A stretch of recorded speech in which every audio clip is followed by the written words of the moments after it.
Novela zákona o potravinách platí už 3 mesiace. Nedávno sme hovorili, čo priniesla z pohľadu hydinárov a dodávateľov vajec. Dnes sa pozrieme aj na iné komodity a skúsime zistiť, ako sa novinky osvedčili v praxi. V dnešnom vydaní relácie Labyrint si teda pripomenieme, čo spotrebiteľ môže od obchodníkov v tejto súvislosti žiadať. Začíname, príjemné sledovanie.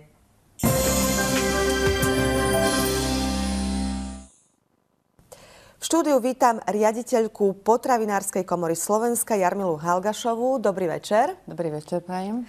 Pani riaditeľka, tak si povedzme, keďže novela zákona o potravinách platí už 3 mesiace, na úvod, aké zmeny pre spotrebiteľa priniesla? Táto novela zákona o potravinách bola po dlhších rokovaniach a vyjednávaniach s ministerstvom, kde sme si teda ujasňovali pozície a stanoviská. Môžem skonštatovať, že je pre spotrebiteľov a aj pre potravinárskych výrobcov v určitých smeroch pozitívnou, pretože takými najdôležitejšími zmenami sú povinné nahlasovanie príjmu potravín a produktov živočíšneho pôvodu, nespracovaného ovocia, nespracovanej zeleniny elektronickou formou 24 hodín vopred na príslušnú regionálnu veterinárnu a potravinovú správu. Je to síce trošku administratívna záťaž, ale na druhej strane treba povedať, že uľahčuje prácu inšpektorom pri výkone kontroly. Dá sa povedať, čo to presne znamená, napríklad aj z pohľadu spotrebiteľa, ale napríklad aj tí inšpektori, v čom majú ľahšiu tú prácu? Pre spotrebiteľa to znamená naozaj väčšiu ochranu zdravia a bezpečnosti potravín v rámci nákupu. Pre inšpektorov to znamená, že tým, že sa nahlasujú tieto zásielky, vedia zamerať svoju kontrolu na konkrétne napríklad veľkosklady a nemusia vyhľadávať pracne po jednotlivých obchodoch niektoré druhy potravín rizikové. Asi tak. Potom je to rozšírenie pôsobnosti zákona na internetový predaj potravín, čo tiež považujeme za veľmi dôležité z pohľadu ochrany zdravia spotrebiteľa a ochrany spotrebiteľa. Zoberme si tiež povinnosť predajcu oddelenie predávať, respektíve označiť potraviny, tie, ktoré sú označené dátumom spotreby a ich trvanlivosť je dlhšia ako 4 dní. Tá povinnosť označovať alebo oddelenie umiestniť sa vzťahuje na tie potraviny, ktorých doba spotreby je už kratšia ako 24 hodín. Pre spotrebiteľa je to pozitívne, pretože tieto potraviny, okrem toho, že sú označené, sú obyčajne predávané v akciách, zľavách, čiže ľahko sa orientuje a tým pádom naozaj tieto potraviny sa ľahšie minú a nemusia potom sa predávať alebo teda likvidovať. Musia mať nejaký špeciálny box, musia mať oddelenie? Zákon o tomto nehovorí. Hovorí buď oddelený predaj, alebo oddelený predaj a označenie, alebo len označenie. Ďalej, veľmi pozitívnou zmenou je zrušenie 3. stupňa výkonu úradnej kontroly. To sú zrušenie krajských veterinárnych a potravinových správ. Predpokladám, že by to mohlo mať aj pozitívny dopad na prezamestnanosť v rámci štátnej správy a zefektívnenie riadenia. Za pozitívnu zmenu považujeme tiež takzvané zrušenie potravinového kódexu. Máme ešte nejaké ďalšie zmeny, ktoré priniesla novela? Samozrejme, čo považujeme za pozitívnu zmenu, je aj povinné nahlasovanie ambulantného predaja. Čo platí pre obce, je to fajn, my to vítame, ale na druhej strane negatívom tejto novely je, že zároveň neobsahuje udelenie pokuty za nesplnenie tejto povinnosti. To znamená, že aj keď teda nahlásia alebo nenahlásia, tak sa nič nedeje? Áno. Asi tak. Potravinárska komora Slovenska dávala pozmeňovací návrh v rámci legislatívneho procesu, ale bohužiaľ poslanci tento náš návrh nezakceptovali. Čiže my to vnímame dosť negatívne, pretože ambulantný predaj na Slovensku nám robí dosť veľkú šarapatu, respektíve problémy. Okrem toho teda, že častokrát sa tento predaj uskutočňuje v hygienicky nevyhovujúcich podmienkach, tak samozrejme dochádza aj k rôznym daňovým únikom, pretože predajcovia z okolitých členských štátov si neplnia svoje povinnosti a častokrát samozrejme tieto potraviny, ktoré sú predávané, nesplňajú požiadavky legislatívy. Čiže toto by sa malo ešte pravdepodobne dopracovať. Z vášho pohľadu ako riaditeľky Potravinárskej komory Slovenska, ktorá z tých zmien bola naozaj nevyhnutná? Viac menej táto novela zákona o potravinách bola takého technického charakteru, že sa vykonávali rôzne spresnenia, zosúľaďovania s legislatívou Európskej únie, ale čo považujeme za veľmi pozitívne a myslím si, že to bol ten hlavný impuls prijatia novely zákona o potravinách, boli rôzne administratívne záťaže a prekážky, ktoré boli prijaté minulou vládou a bolo to najmä teda delený predaj mesa, mäsových výrobkov s obsahom mäsovej zložky nad 50%, pod 50%. Okrem toho teda, že to bolo zaťažujúce, bolo to aj diskriminujúce. Čiže riešili sa tu také, by som povedala, technické záležitosti a administratívne záťaže. Ako sa novela odrazila v praxi? Zobrali si ju k srdcu obchodníci, dodávateľia? Ja si myslím, že zákon o potravinách sa uplatňuje v plnom rozsahu. Nemám vedomosti o tom, že by obchodníci nedodržiavali zákon a vôbec obchodníci, ale podnikatelia v potravinárskom priemysle. Viem o tom, že si tieto povinnosti plnia najmä aj pokiaľ ide o označovanie potravín, kde končí dátum spotreby 24 hodín.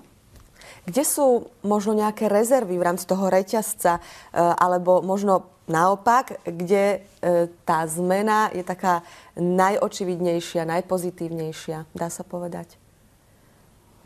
Z môjho pohľadu to pozitívne vnímam a tým, že teda zastupujem potravinársky priemysel práve v tej oblasti legislatívy.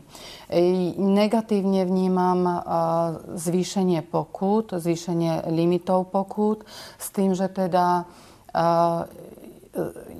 tým, že sa viac menej stanovuje povinnosť udeliť pokuty. Je to len veľmi malý priestor na to, aby pokuta nebola udelená. Vnímam túto úpravu za zvýšenie rizika korupcie. Čiže z vášho pohľadu to nebol najšťastnejší krok? Alebo o aké sumy sa napríklad zvýšili tie sankcie, prípadne pri akých priestupkoch? Tu je dôležité, že vlastne sa stanovila povinnosť udeliť pokutu a stanovili sa dolné hranice pokuty. Čiže vlastne nie je možné, takmer nie je možné, aby prevádzkovateľovi potravinárskeho podniku nebola udelená pokuta. Je tam ten dolný limit je 100, 300, 500 eur, ale zasa v závislosti aj od veľkosti prevádzok, pretože táto novela zákona delí prevádzky na malé, veľké a stredné. Čo si tiež nemyslíme, že je najšťastnejšie riešenie, pretože porušenie zákona by malo byť trestané podľa miery zavinenia a nie podľa veľkosti prevádzkovateľa. S niekoľkými otázkami sme oslovili aj riaditeľa štátnej veterinárnej a potravinovej správy Jozefa Bíreša. Novela platí už 3 mesiace. Zlepšila sa teda situácia? Ja hovorím, že áno, pretože tie mesačné analýzy, čo máme, keď sme boli niekde z počtu kontrol, ktoré vykonáme zhruba tých 4 000 mesačne na Slovensku, teraz hovorím o potravinách, tak zhruba vždy okolo 23-27% boli kontroly s nedostatkami.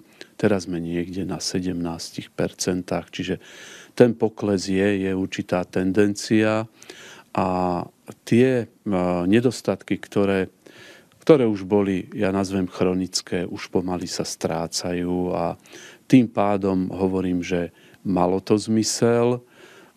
Naučil sa správať aj zákazník a takisto aj obchodník sa musel prispôsobiť tomuto systému. Niektoré názory hovoria, že napríklad zavedenie prísnejších sankcií a pokút môže podporiť vznik korupcie. Máte na to mechanizmy, ako by sa tomu dalo zabrániť?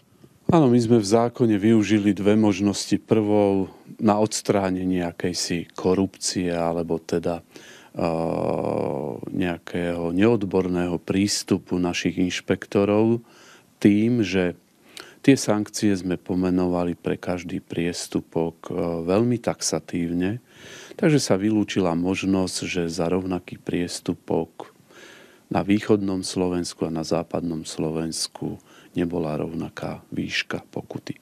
Teraz je to už jednoznačné a v prípadoch, kedy postihnutý subjekt a má právo, pretože odvolania v prípade správneho konania dostávame sem do Bratislavy, nie je spokojný s výškou pokuty alebo povie, že je určitá previazanosť, zaujatosť lokálnych inšpektorov, máme tzv. Pôsobnosť v zákone celoslovenských inšpektorov, ktorí v tomto prípade vedia túto situáciu posúdiť a majú celoslovenskú pôsobnosť, čo nám veľmi uľahčuje situáciu, aby tá kontrola bola objektívna.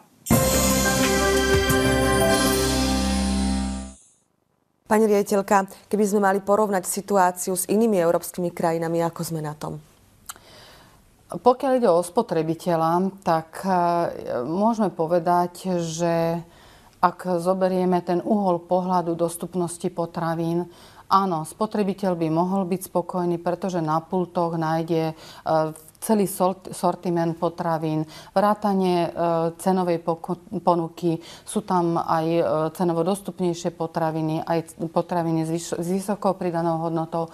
Avšak ak by sme pozerali na spotrebiteľa z pohľadu domácej ekonomiky, z pohľadu zamestnanosti, z pohľadu jeho vlastných možností, kúpyschopnosti, tak náš trh nevnímam veľmi pozitívne a dôvodom je to, že slovenskí potravinári častokrát nie sú konkurencieschopní a nedokážu v tendroch uspieť a aj s cenami. Predpokladám, že toto sú aj veci, ktoré by ste do budúcnosti chceli, aby sa zmenili? Určite áno, určite áno. A je tu ešte ďalší okruh problémov a to je zasa národná legislatíva, kde máme pocit, že a vedomosti, že častokrát naše národné pravidlá sú prísnejšie ako európske, ako pravidlá v okolitých členských štátoch a to vlastne len opätovne znižuje našu konkurencieschopnosť na trhu. Pani riaditeľka, ďakujem veľmi pekne za zaujímavé informácie, aj dôležité, aj pre spotrebiteľa. Ďakujem za návštevu štúdiu. Dovidenia. Dovidenia, pekný večer.